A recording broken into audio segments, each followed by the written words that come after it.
Здравствуйте, меня зовут Игорь Михайлович Заданович. Я руководитель Федерации парашютного спорта Республики Саха-Якутия. Свой первый прыжок я совершил в 1987 году.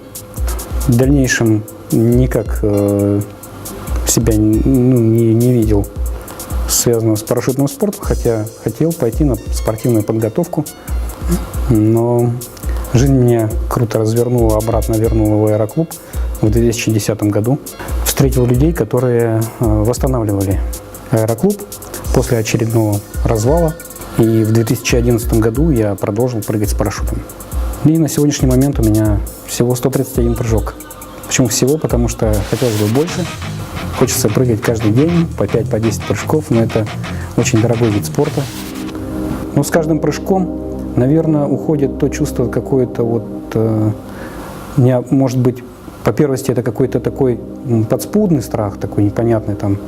Уже ты настолько, когда понимаешь, знаешь каждую петельку собственного парашюта, на котором ты прыгаешь, и впечатления, они, наверное, более красочные становятся, потому что ты ждешь от парашютного прыжка уже что-то просто, как бы встречи с воздухом, увидеть горизонт. После первых прыжков, которые десантные парашют, значит, прыгаешь, когда на спортивном куполе, вот управляемый, типа D1.5U или другой парашют. Ну, во-первых, когда ты переходишь на свободное падение, ты начинаешь чувствовать скорость. То есть ты набираешь, кроме того, при выходе из воздушного судна, например, из самолета, да, скорость 140 км в час. Испытываешь восторг. То есть, когда вот у меня были первые 10 секунд, это был, действительно был восторг. Вот, знаете, так, йоху, вот как-то так. Да. В 2013 году, тогда у меня уже было больше 50 прыжков, у меня был случай, когда во время прыжка не произошло штатного раскрытия парашюта в свободном падении, и сработал страхующий прибор.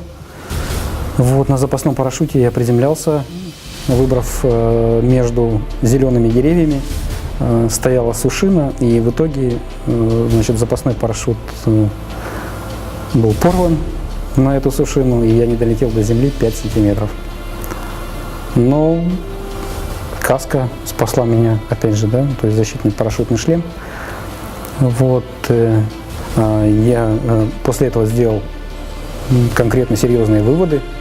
Вот, и больше не жду, когда автомат сработает, поэтому тут надо сделать все возможное, во-первых, от себя лично, чтобы привести в действие парашют. Парашютный спорт тем и опасен, что он затягивает. Поэтому человек привыкает, и потом буквально вся твоя жизнь, она уже, наверное, не знаю, не представляешь другого. Просто как-то, это как другая параллель какая-то. В этом году совершили парашютный прыжок на озеро Лабынкыр. Прыгали с высоты 1500 метров, и мы явились первыми парашютистами, которые выполнили данный парашютный прыжок на озеро Лабынкыр. Впечатления самые положительные. Это магическое место такое, не знаю, ну, мне понравилось. Я бы, скажем так, повторил. Мы занимаемся, делаем свое дело, то, что нам нравится. Вот, прыгаем с парашютом. Небом я также болел с детства. До того, как совершил свой первый парашютный прыжок, я ходил на наш зеленый луг и смотрел, как парашютисты прыгают. Для меня теперь это смысл жизни.